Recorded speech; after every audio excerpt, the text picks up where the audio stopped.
تو لاہور کا، تو اب اس صورت میں کیا ہے، تو فقہا نے لکھا ہے جس رستے سے جائے گا اسی رستے کے مطابق اعتبار کیا جائے گا۔ اگر وہ شارٹ رستے سے جاتا ہے اور اس پر جو سفر ہے وہ 98 پونے 99 کلومیٹر اگر نہیں بنتا تو وہ مسافر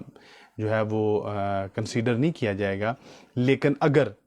وہ شخص ایسے رستے سے سفر کرتا ہے جس کا سفر جو ہے وہ شرعی سفر کے اعتبار سے بنتا ہے تو پھر وہ نماز قصر پڑھے گا۔ اب نماز قصر کے سوال ایک کیا جاتا ہے کہ نماز قصر کہاں سے شروع کی جائے گی، تو اس کے بارے میں بہت تفصیل کے ساتھ لکھا ہوا ہے کتب فقہ میں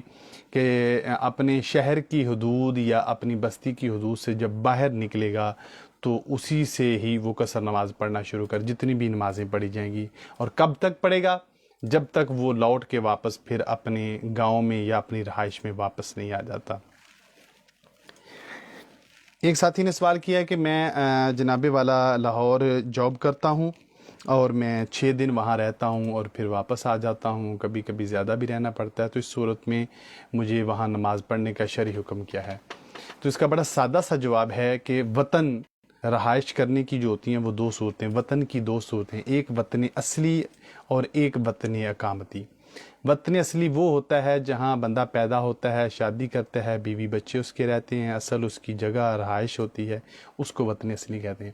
تو وطن اصلی میں جب بھی وہ آئے گا تو وہ پوری نماز پڑھے گا۔ ایک ہے وقت اقامتی۔ وطن اقامتی سے مراد وہ وطن ہے جہاں شخص 15 دن یا 15 دن سے زیادہ رہنے کی نیت کرتا ہے، تو جب وہ اقامت کر لیتا ہے تو پھر وہ نماز پوری پڑھے گا۔ لیکن اگر وہ شخص جو ہے اس کا سفر 1 سائیڈڈ جو ہے وہ 99 کلومیٹر نہیں ہے، یا وہ 15 دن کی نیت یا 15 دن سے زیادہ رہنے کی نیت نہیں کرتا، تو وہ مسافر ہوگا۔ اب وہ جہاں بھی جائے گا وہاں وہ قصر نماز پڑھے گا۔ تو اس کا جواب یہ ہے کہ اگر وہ 6 دن رہتے ہیں یا 6 دن سے یا 15 دن سے کم رہتے ہیں تو وہ وہاں نماز قصر ادا کریں گے، اور جب گھر آ جائیں گے تو پھر وہ نماز اپنی پوری پڑھیں گے۔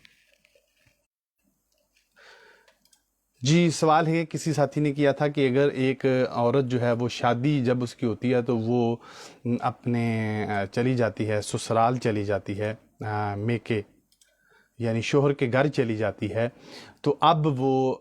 جب واپس اپنے والدین کے گھر آئے گی تو وہ تو اس کا وطن اصلی ہے، تو اب وہاں وہ نماز کیسے پڑھے گی؟ جب کسی عورت کی شادی ہو جاتی ہے اور وہ اپنے شوہر کے پاس، شوہر کے گھر میں رہتی ہے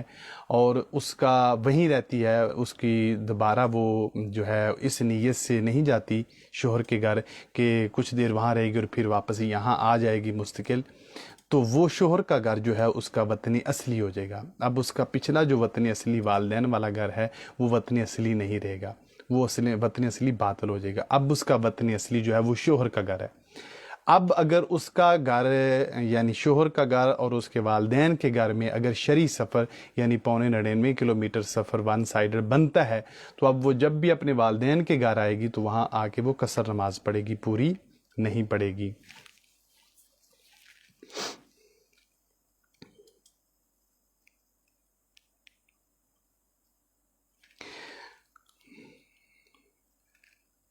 کسی نے سوال کیا ہے کہ اگر کوئی شخص نماز پوری پڑھ لے، سفر قصر نماز نہ پڑھے بلکہ شرعی مسافر ہونے کی وجہ سے وہ پوری پڑھ لے، تو پھر اس کا جواب ہم پہلے ذکر کر چکے ہیں کہ وہ گناہ گار ہوگا، اس کو نماز قصر ہی پڑھنی چاہیے۔ سنتیں پڑھنے کا جو مسافر کے شرعی مسافر ہے اس کے لیے سنتیں پڑھنے کا کیا حکم ہے؟ تو اس کے لیے فقہا نے لکھا ہے کہ اگر اس کے پاس وقت ہو دوران سفر تو وہ سنتیں پڑھ لے، اگر جلدی ہو تو پھر وہ سنتیں اس کو معاف ہیں۔ لیکن اب جہاں جائے گا، جہاں جا کے وہ اقامت کرے گا، چاہے وہ مسافر ہی ہو، یعنی 14 دن سے کم 15 دن سے کم رہنے کی اس کی نیت ہو، تو اب چونکہ وہاں جا کے اس نے رہنا شروع کر دیا، اب وہاں سنتیں جو ہے وہ پڑھے گا، سنتیں موقدہ پڑھے گا، دوسری سنتیں بھی پڑھنے کی کوشش کرے۔ لیکن اگر وہ دوران سفر ہے، وہاں وقت کم ہے، تو پھر اس کو سنتیں معاف ہیں۔ ایک سوال ہے کہ فجر کی نماز کسی شخص کی قضا ہو گئی تو اب جب وہ دوبارہ پڑھے گا تو اس کی سنتیں بھی ساتھ میں ادا کرے گا، چونکہ فجر کی سنتوں کی بہت تاکید ہے، وہ قریب الوجوب ہیں، اس لیے ان سنتوں کی قضا کر لینی چاہیے۔ ڈرائیور جو روز بسوں پہ سفر کرتے ہیں، ایک شہر سے دوسرے شہر جاتے ہیں، تو جو لمبا سفر جن کا سفر جو ہے وہ شہری سفر ہوگا 99.5 کلومیٹر، وہ ڈرائیور اگر روزانہ بھی بس لے کے جاتے ہیں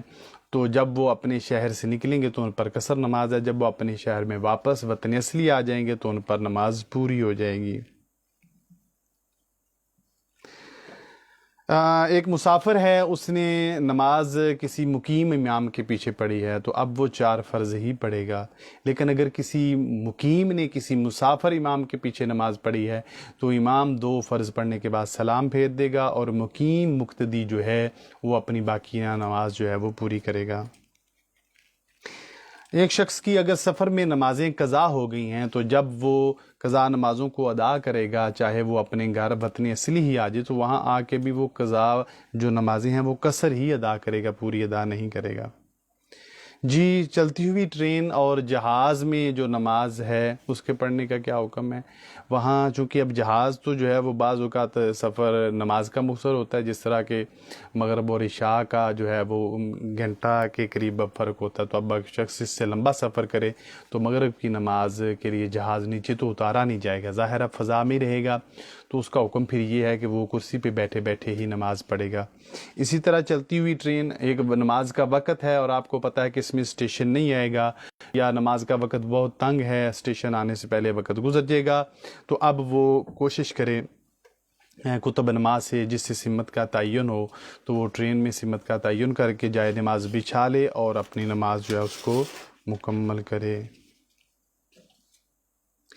آپ کے دیگر سوالات ہمیں واٹس ایپ کے ذریعے موصول ہوئے۔ محمد آصف صاحب ہیں،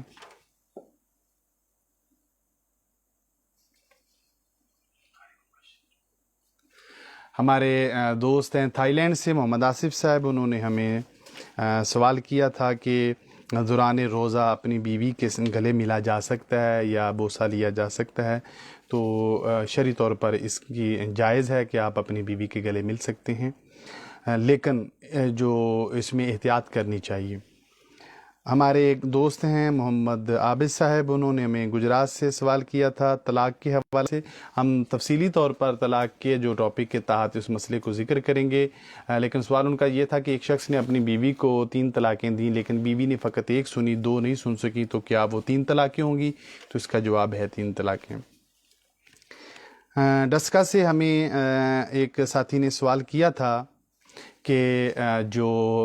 صورتیں ہیں ان کی ترتیب کے ساتھ، کل کے درس میں ہم نے بتایا تھا ایک ساتھی کے سوال پر کہ صورتیں ترتیب کے ساتھ جو پڑھی جاتی ہیں، تو اس کے بارے میں دوبارہ وضاحت کر دیں۔ بڑی صورتیں جو ہیں ان میں اگر آپ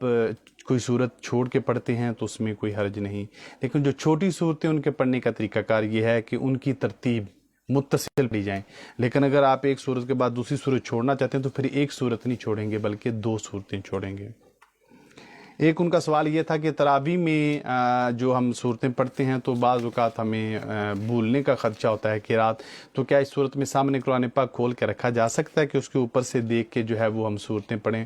اس صورت میں جو ہے وہ جائز نہیں اوپر سے دیکھ کے قرات کرنا، تو کوشش کریں کہ جو صورتیں آتی ہیں وہی نماز تراویح میں پڑھی جائیں۔